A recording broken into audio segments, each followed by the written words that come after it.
चलिए, आपका स्वागत है। वक्तव्य प्रस्तुत करिए।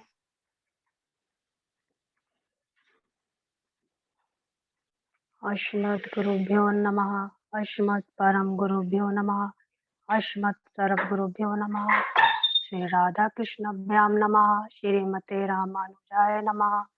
लंबोदरम परम सुंदर एकदंतं रक्तांबरं त्रिनयनं परमं पवित्रम् उद्धे दिवाकरनिभुज्ज्वलं कान्तिकान्तं विघ्नेश्वरं सकलविघ्नहरं नमामि। शरीरं स्वरूपं ततो वा कलत्रं सच्चारुचित्रं धनं मेरुतुल्यं मनश्चेन लग्नं श्रीगुरुरङ्गने पद्मे तथा किं तथा किं तथा किं तथा किं नारायणं नमस्कृत्य नरं चैव नरोत्तमं देवीं सरस्वतीं व्यासं ततो जयमुदीरयेत्। जयतु देवो देवकी नन्दनोऽयं जयतु कृष्णो वृषणिवंश प्रदीपः। जयतु मेघश्यामलः कोमलङ्गं जयतु पृथ्वीभारनाशो मुकुन्दः। करारविन्देन पदारविन्दं मुखारविन्दे विनिवेशयन्तम् वटस्य पत्रस्य पुटेशयानं बालं मुकुन्दं मनसा नमामि। जय जय श्री राधा रमण जय जय नवल किशोर जय गोपी चित चोर प्रभु जय जय माखन चोर। भक्त भक्ति भगवंत गुरु छत्र नाम बबुए इनके पद बंधन किए नाशत विघ्न अनेक। बोले श्री वृंदावन बाके बिहारी लाल की जय। श्रीमद् भागवत महापुराण की जय। सुखदेव भगवान की जय। जय जय श्री राधे।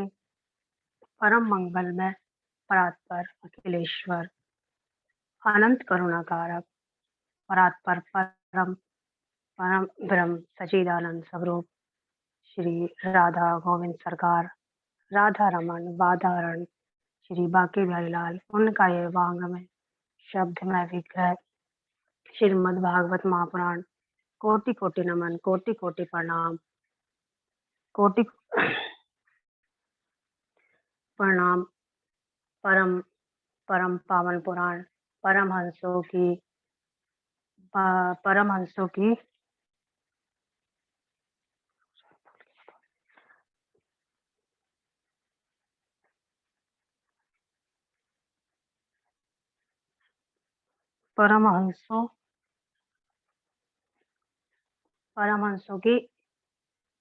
श्रीमद् भागवत महापुराण परम आराध्य नंदन यशोदानंदन देवकी नंदन ब्रिज निरंजन श्री राधा गोविंद सरकार राधा रमन बाधारण श्री बांके बिहारी लाल उनका ये वांग में शब्द में विग्रह श्रीमद् भागवत महापुराण कोटि कोटि नमन कोटि कोटि प्रणाम। उनकी अलादनी शक्ति प्राण प्रिय जगत वंदनी श्री वृषभानुनंदिनी वासुति जगदीश्वरी बरसाने वाली किशोरी जी के चरणों में कोटि कोटि नमन कोटि कोटि प्रणाम। राधा मेरी मात है पिता मेरे राधा मेरी मात है पिता मेरे घनश्याम इन दोनों के चरणों में मेरा कोटि कोटि प्रणाम। आए हो तो प्रेम से लो हरि का नाम सब भक्तों को मेरा जय जय राधे श्याम जय जय सीताराम। समुपस्थित भागवत कथानुरागी भक्तमयी मातृ शक्ति भगनी बांधवों को सभी को मेरा प्रणाम एवं जो मैं के माध्यम से जो भी मेरे सहपाठी भाई और बहन उन सभी को मेरा प्रणाम एवं गुरु जी के चरणों में मेरा कोटि कोटि प्रणाम। समस्त भूतादि में सिया राम वे सब जग जानी करो प्रणाम जोड़ युग पानी। मेरा आज का प्रसंग पहले स्कंद का ही है। पिछले प्रसंग में हमने प्रथम स्कंद के प्रारंभ के 3 श्लोकों का वेद व्यास जी ने भागवत जी का में मंगलाचरण किया। प्रथम स्कंद में देहम, पहले प्रथम श्लोक है देहम, ध्यान किसका करें। दूसरा श्लोक है पेयम, पान किसका करें। तीसरा श्लोक है गे, गान किसका करें।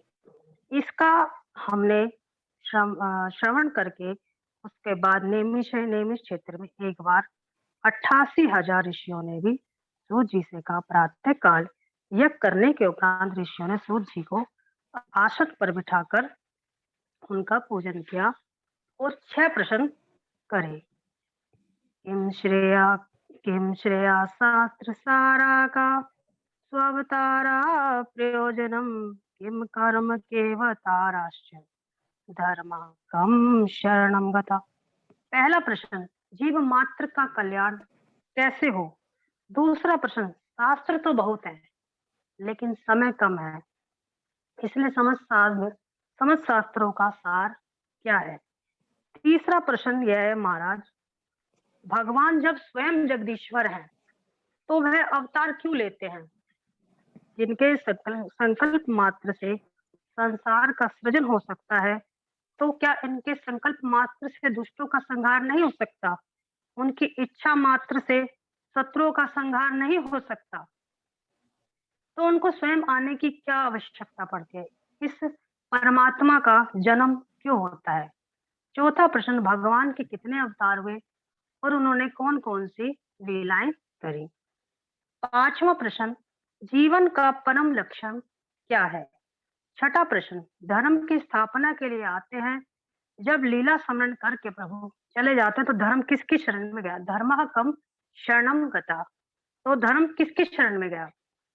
इन 6 प्रश्नों को सुनकर सूत जी बड़े प्रश्न होते हैं, कहते हैं कि बोलते हैं कि महात्मो जरा मैं अपने गुरुदेव को प्रणाम कर लूं। वास्तव में बंधुओं, बिना गुरु के इन प्रश्नों का उत्तर देना असंभव है। गुरु कौन है, गुरु कृपा का क्या अर्थ है। गुरु में 2 अक्षर होते हैं, ग और रु। ग का अर्थ होता है अंधकार से और र का मतलब होता है प्रकाश से।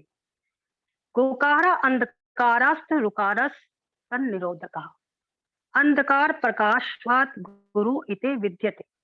जो जीव को प्रकाश की ओर अग्रसर करे वही गुरु है। हम जीव अंधकार में डूबे हुए हैं, गुरु ज्ञान के प्रकाश के पुंज है। इसीलिए जीव अज्ञान में डूबा हुआ है, अंधकार में डूबा हुआ, और उसे ज्ञान स्वरूप गुरु की चरण शरण ग्रहण करनी चाहिए। जैसे एक उदाहरण के लिए, जैसे एक दीपक है, दीपक पे हम अग्नि जब प्रकाश होता है तो उसके आसपास हमारे चक्कर काटते रहते हैं। इसी भांति गुरुदेव हजारों व्यक्तियों के अंदर निहित होकर अंधकार को नष्ट कर देते हैं।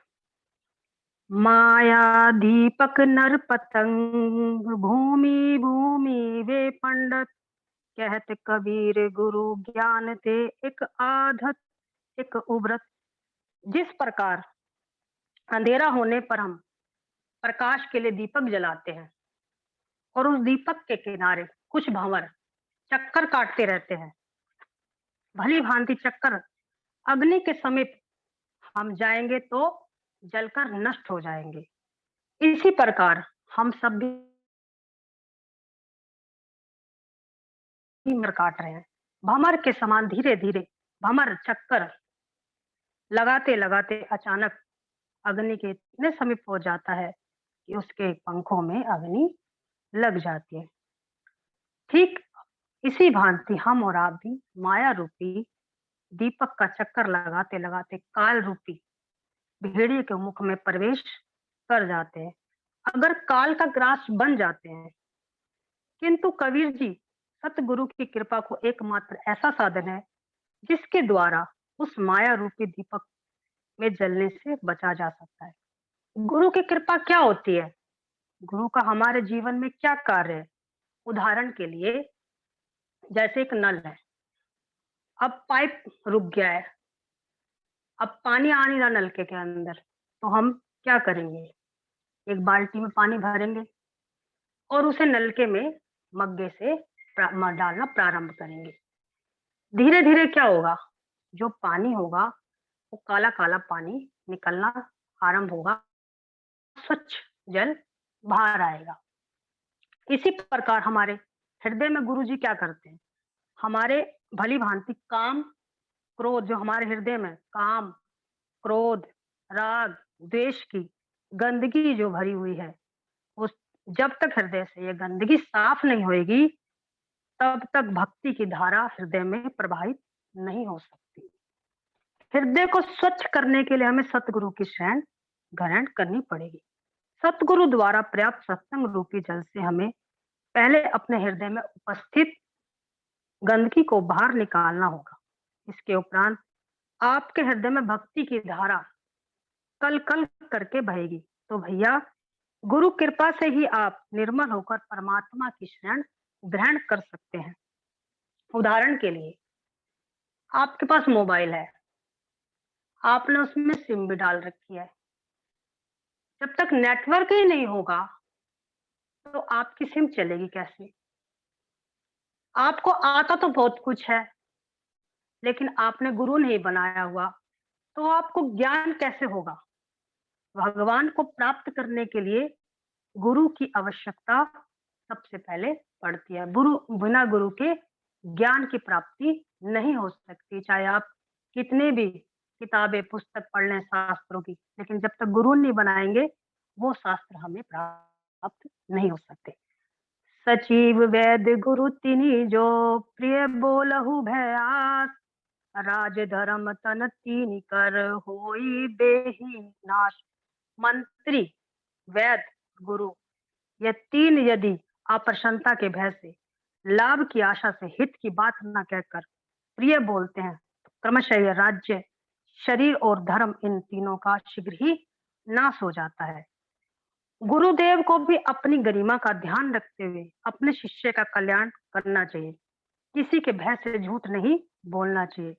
गुरुदेव को किंतु भैया, आजकल तो गुरु भी लालची होते जा रहे हैं।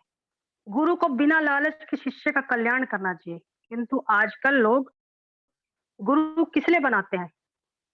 मोंढ मुंडाए तीन गुण, सर की मिट जावे खाज, खाइवे को हलवा मिले लोग कहे महाराज। भैया, गुरु बन जाओ, अच्छा अच्छा खाने को मिलेगा, महाराज कहेंगे। जब महाराज बन जाएंगे तो दीक्षा देना प्रारंभ करेंगे। चेले बनेंगे तो हर महीने चेले के घर कुछ ना कुछ अवश्य आएगा।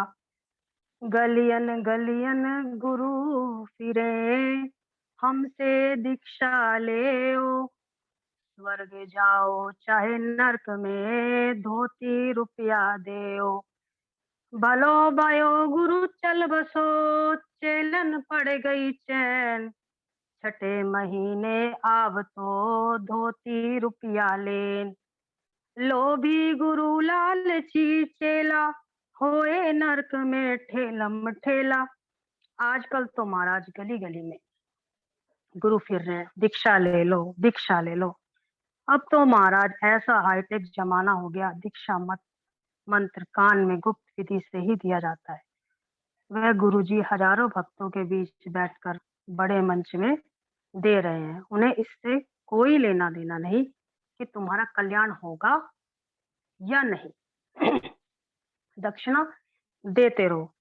आजकल के चेले भी ऐसे ही हो गए हैं, जैसे गुरु वैसे ही चेले। हर महीने गुरुजी हर महीने दक्षिणा देते थे। अब जो चेले को पता लगता है गुरुजी तो चले गए, चेले कहते हैं चलो अब हर महीने दक्षिणा नहीं देनी पड़ेगी, गुरुजी तो गए। अब दोनों ही, लोभी गुरु भी लालची चेला भी, नरक में ही दोनों को जाना पड़ा। तुलसीदास जी कहते हैं, हरई शिष्य धन शोक न हरई, जो गुरु नरक मुंह भरई। जो गुरु अपने धन को, अपने शिष्य के धन को खींचता रहता है, उनके कष्ट की निवृत्ति नहीं करता, वह घोर नरक में गिरता है। एक उदाहरण के लिए, एक बार एक शिष्य ने गुरु के चरण रात्रि के 8 बजे दबाने प्रारंभ करे। अब गुरुजी ने शिष्य से पूछा, बेटा तुम कितने भाई हो? शिष्य बोला, गुरुजी हम 4 भाई हैं। कहते ठीक है, पैर दबाते दबाते पैर दबाते दबाते गुरुजी सो गए। अब उनकी आंख रात्रि को 12 बजे खुली। अब शिष्य पैर दबा रहा है। गुरुजी बोले शिष्य से कि बेटा तुम कितने भाई हो? शिष्य बोला गुरुजी मैंने आपको 8 बजे भी बताया था, आप मेरे से वही सवाल आप फिर कर रहे हैं। बोले मेरे समेत हम 4 भाई हैं। कहते ठीक, फिर सो जाते हैं। ऐसे करते करते 4 बज जाते हैं सुबह के। 4 बजे फिर गुरुजी पूछते हैं बेटा आप कितने भाई हो? शिष्य बोलता है अब गुरुजी ये सवाल आपने 8 बजे भी पूछा था और यही सवाल अब आपने 12 बजे भी फिर पूछा, फिर यही सवाल आपने मेरे से 4 बजे भी पूछा। तो कहते हैं कि मतलब शिष्य गुस्से में कहता है हम 3 भाई हैं। गुरुजी कहते हैं 3 भाई? 8 बजे तो तुम 4 बता रहे थे, फिर 12 बजे भी तुमने 4 बताए, 3 कैसे? गुरुजी अगर आपने 1-2 बार और मुझसे ऐसे पैर दबाए ना 8 बजे से लेके सुबह के 4 बजे तक, तो मैं तो सड़क जाऊंगा, तो हम 3 ही भाई रह जाएंगे। तो ऐसा काम गुरु को नहीं करना चाहिए। गुरु को शोषण, शिष्य का शोषण नहीं करना चाहिए। श्री सूत जी अपने गुरुदेव भगवान श्री सुखदेव जी को प्रणाम कर रहे हैं। आइए हम भी अपने अपने गुरुदेव भगवान को प्रणाम करें।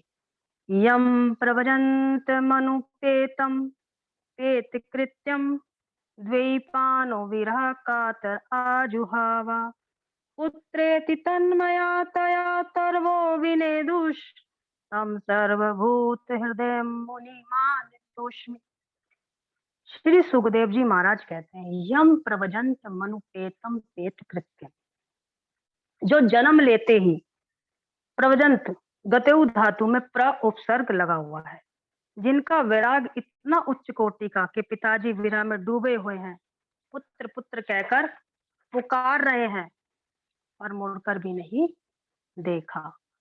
परिस्थिति विपरीत हो तो कई लोगों का विराग बहुत चढ़ता है। अरे दुनिया में रखा क्या है, 2400 घंटे इतनी मेहनत करते हैं, फिर भी जब देखो बच्चे आंख दिखाते ही रहते हैं। सारे दिन थक हार के काम करके आओ, उसके बाद शाम को यही काम, अरे आंख दिखाने का काम, बिना बात के परेशान, लड़ाई झगड़ा घर के अंदर।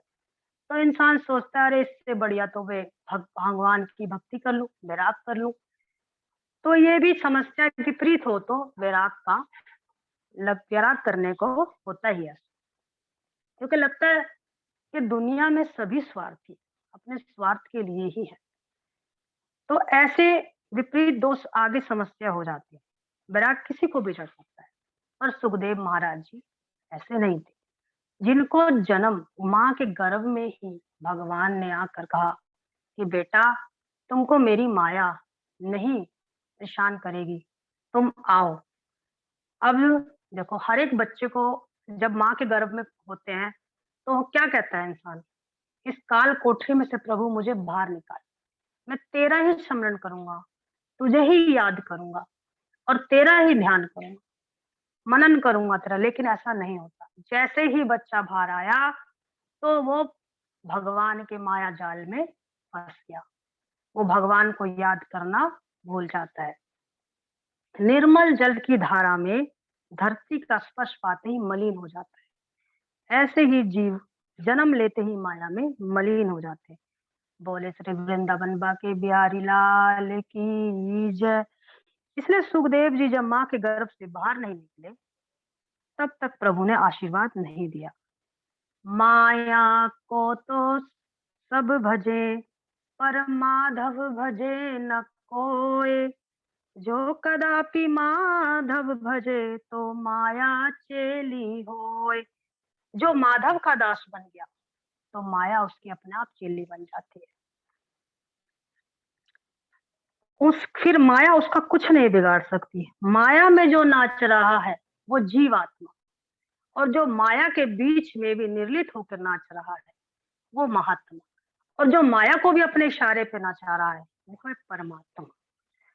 परमात्मा सुखदेव जी विशुद्ध महात्मा ऐसे सर्वभूत हृदय सम्राट सुखदेव जी के पाद पद्मों पर बारंबार हम नमस्कार करते हैं। यह स्वानुभावमखिल श्रुति सारमेकम् अध्यात्म दीपमति तीर्षतां तमोन्धं संसारिणां करुणया पुराणे गुह्यं त्वं व्यास सुनो मुपयामि गुरु मुनीनाम्। जिन सुखदेव महाराज समस्त श्रुतियों का मंथन करके आस्था का, अध्यात्म का सुंदर दीप जलाया। और मंथन क्या होता है? जैसे कि घी। अब दूध में हमें घी नहीं दिखता, लेकिन दूध में घी है, तो हम क्या करते हैं? दूध के पहले दही जमाते हैं, दही के बाद उसको मथते हैं और उसके बाद घी निकलता है। ऐसे ही सुखदेव जी ने श्रुतियों का मंथन करके अध्यात्म का सुंदर सा दीप जलाया। ये दीप एक दीपक प्रज्वलित किया कि श्रीमद् भागवत रूपी ज्ञान दीप क्यों प्रज्वलित किया? तमोंधम तिष्ठाम, जो अज्ञान के अंधकार में भटक रहे थे, साधक रास्ता ढूंढ रहे थे पर दिखाई नहीं पड़ रहा था कि किधर से निकले और कहाँ जाएं। उनको मार्ग दिखाना नहीं पड़ रहा था, किधर से निकले कहाँ जाए, दिखाने के लिए उन्होंने एक सुंदर दीप भागवत का प्रज्वलित किया। आओ आओ, इस प्रकाश का सारांश लेकर आश्रय लेके निकलो। इस अंधकार से बाहर अंधकार में भटके हुए लोगों को करुणा करके संसारियों को अनुग्रह करने के लिए ही दीपक जलाया। ऐसे व्यास पुत्र सुखदेव जी के पाद पद्मों पर हम प्रणाम करते हैं। भगवान नर नारायण तथा भगवती सरस्वती व्यास जी का स्मरण करने को व्यास जी शास्त्रों का वर्णन करना चाहिए। उनका सबका स्मरण करने के बाद ये सूर्य जी कहते हैं, ऋषियों तुमने बहुत सुंदर प्रश्न किए, पर ये तुमने मानवों के कल्याण के लिए कहे हैं। मुनया साधु पृष्ठम भवद भैर्लोक मंगलम यत्कृत कृष्णम विप्रश्नो येन आत्मा सुप्रसिद्धति। तुम्हारे प्रश्न लोक मंगल के लिए हैं, मानव मात्र के कल्याण के लिए। ऋषि तुमने ये बड़े बड़े सुंदर प्रश्न किए। अब जरा ध्यान से सुनो कि जीव मात्र का परम धर्म क्या है। श्रीमद् भागवत का प्रतिपाद्य विषय परम धर्म का निरूपण है। परमो धर्मो निरूपति, जो परम धर्म, तो परम धर्म क्या है? सवै पुंसाम परो धर्मो यतो भक्तिरदोक्षजे अहेतुक्य प्रतिहिता ययात्मा संप्रसिद्धति। प्राणी मात्र का परम धर्म क्या है? भगवान के चरण कमलों में प्रेम करना, भगवत चरण विरंद में प्रीति हो गई, यह प्राणी मात्र का परम धर्म है। परंतु वो भगवान का प्रेम कैसा होवे? भगवान से प्रेम तो हम सब कर रहे हैं, परंतु कैसा करते हैं हम करते हैं जब हमें कोई काम पड़ता है। जैसे अब हमने परीक्षा में, जैसे हमने परीक्षा देनी है तो हम भगवान के आगे हाथ जोड़ेंगे, भगवान हमारी फर्स्ट डिवीजन आ जाए, मैं तेरे को 101 रुपए 201 रुपए का प्रसाद चढ़ाऊंगा। तो हम भगवान से ऐसी प्रीति करते हैं। जब हमें काम पड़ता है तो ही हम भगवान के पास हाथ जोड़ते हैं। और जब सेकंड डिवीजन आ जाती है तो क्या करते हैं? 201 की जगह कट करके 101 रुपए का प्रसाद चढ़ाते हैं, क्योंकि फर्स्ट डिवीजन मांगी थी लेकिन भगवान ने सेकंड डिवीजन कर दी। लेकिन जैसा पढ़ोगे वैसा ही तो नंबर आएगा, जितना पढ़ोगे उतने ही तो नंबर आएंगे। लेकिन नहीं, ये तो भगवान ने नंबर कम दिलाए हैं, इसलिए भगवान के पैसे भी कट प्रसाद के। तो ऐसा नहीं होना चाहिए। प्रेम होना चाहिए भगवान से निस्वार्थ, के सच्चा प्रेम होना चाहिए। जैसे एक माँ को अपने बच्चे से होता है सच्चा प्रेम, जब उसका बेटा या बेटी बाहर गई होती है तो वो अपने बच्चे से निस्वार्थ होकर प्रेम करती है। बार बार फोन करेगी कि बेटा कहाँ है तू, कब तक आएगा, भोजन करा है या करेगी, पूछती है माँ, चाहे बेटा हो चाहे बेटी हो। ऐसा ही स्वाभाविक प्रेम, निस्वार्थ प्रेम भगवान से भी होना चाहिए। ऐसे ही एक पत्नी जब उसका पति बाहर जाता है तो अपने पति से बार बार ही फोन करके पूछती है कि आपने भोजन करा, आप कब तक आओगे। तो ये निस्वार्थ प्रेम है। ऐसे ही हमें भगवान से भी निस्वार्थ प्रेम होना चाहिए। लेकिन हम तो भगवान को अपने इशारे से नचाते हैं, ठाकुर जी को, कि ठाकुर जी ये काम होना चाहिए हमारा, तो आपको ये देंगे। तो हम भगवान को अपने इशारे से नचा रहे हैं, ना कि भगवान के इशारे से हम नाच रहे हैं। ऐसा नहीं होना चाहिए। अहेतुक के निष्काम भक्ति होनी चाहिए। निष्काम होने के साथ साथ निष्कपट भी होनी चाहिए। अहेतुक की अप्रहिता, ये भक्ति के दो विशेषण है। भक्ति में कोई कामना नहीं होनी चाहिए। चाहे विपत्ति आए तो भी भगवान को याद करें, चाहे सुख आए चाहे दुख आए, दोनों में भगवान को याद करना चाहिए। ये नहीं कि दुख में ही आप याद करो और सुख में बिल्कुल ही भूल जाओ। दोनों में याद करना चाहिए भगवान को। इसी प्रकार जैसे चंद्रमा, जैसे सूरज जब उदय होता है तो कमल खिल जाता है, तो स्वाभाविक है। और जब चंद्रमा रात को चमकता है तो कुमुदनी खिलती है, ये भी संभाविक है। तो इनकी सहज प्रीति है। ऐसी ही प्रीति होवे, स्वार्थ भरी प्रीति, अहेतुक के प्रीतिहिता प्रतिहिता ययात्मा संप्रसिद्ध थी। ऐसी अगर विशुद्धि प्रीति भक्ति भगवान के चरण अरविंदों में हो जाए तो भक्ति के बेटे ज्ञान और वैराग है। भगवान में भक्ति सुदृढ़ हो जाएगी तो भगवान के स्वरूप का भी अपने आप ज्ञान हो जाएगा। जगत में वैराग भी अपने आप स्वतः हो जाएगा। अलग अलग क्रियाएं नहीं होंगी, अपने आप को हो जाएगा। मीरा जी का चित्त गिरधर गोपाल में ऐसा चिपक गया, मीरा जी को घर छोड़ने की जरूरत नहीं पड़ी, घर अपने आप ही छूट गया। घर में रह रही हैं तो कृष्ण दीवानी होकर नाच रही हैं। घर से कोई निकाल निकाल दे उन्हें कोई फर्क नहीं पड़ता। घर में रहे या बाहर रहे उन्हें कोई फर्क नहीं पड़ता, क्योंकि वो तो भगवान के चित्त में ही लगी रहती है। कितने अच्छे घर राज परिवार की थी, फिर भी उनको भगवान में ऐसी भक्ति लगी कि उन्होंने सब कुछ छोड़ दिया। वैराग उत्पन्न हो गया उनमें।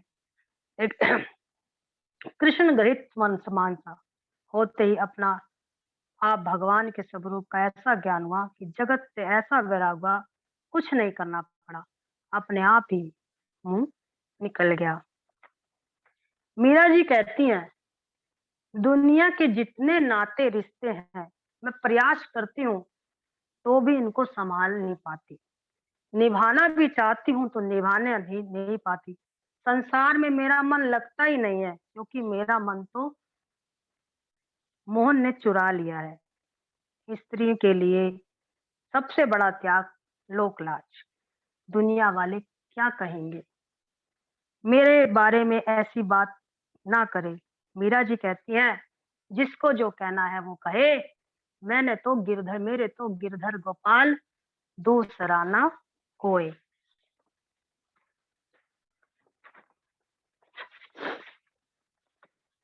संसार में आसक्ति है वो अपने आप छूट जाएंगी। कब? जब भगवत प्रेम हृदय में जागृत होगा तब। जब कन्या जन्म लेती है तो कन्या क्या कहती है कि ये मेरे माता पिता हैं। जब कोई उससे पूछता है बाहर, जब वो जाती है थोड़ी बड़ी होती है, तो उस पूछते हैं उससे कि बेटा तुम्हारा घर किधर है, तो बोलते हैं मेरा घर, ये मेरा घर है, ये मेरे माता पिता है, ये मेरा भाई है। वही 20-22 साल के बाद वो कन्या क्या कह जब उसका विवाह हो जाता है वो कन्या क्या कहती है? देखो, इतनी जल्दी तो परिवार में बच्चा घुलता नहीं है, क्योंकि बच्चा 20-22 साल जब अपने माँ बाप के पास, भाई के पास रहेगा तो इतनी जल्दी तो बच्चा घुलता नहीं है, धीरे धीरे ही घुलता है वो। जब वो घुलता है तो वो क्या, उसको वो परिवार जो उसका माँ बाप भाई होते हैं वो सब छूट जाता है। वो कहती है कि वो मेरा मायका है, ये मेरे पति का घर है, और ये मेरा बेटा है। तो उससे धीरे धीरे प्रीति होने लगी ससुराल में, तो मायका अपने आप ही उसका छूट गया। ऐसे ही भगवान से जब हमारी प्रीति हो जाती है, एकदम तो प्रीति होती नहीं है, जब धीरे धीरे हमारी प्रभु से प्रीति हो जाती है तो अपने आप ही हमारा धीरे-धीरे सब कुछ छूटने लग जाता है और हम भगवान का चिंतन में अपने आप ही खोने लग जाते हैं। यही असली प्रेम है भगवान के प्रति हमारा, क्योंकि ये हमारा निस्वार्थ है। इसमें हमें किसी चीज़ की भी ज़रूरत नहीं है कि भगवान हमारा ये काम कर दो आप, तो हम आपको ये चढ़ाएँगे, नहीं। ये हम अपने लिए कर रहे हैं और इसका हमारे को कौन मिलाते हैं? गुरु। गुरु ही हमें हमारे परमात्मा से मिलाते हैं। इसलिए हमें गुरु बनाना बहुत ज़रूरी है।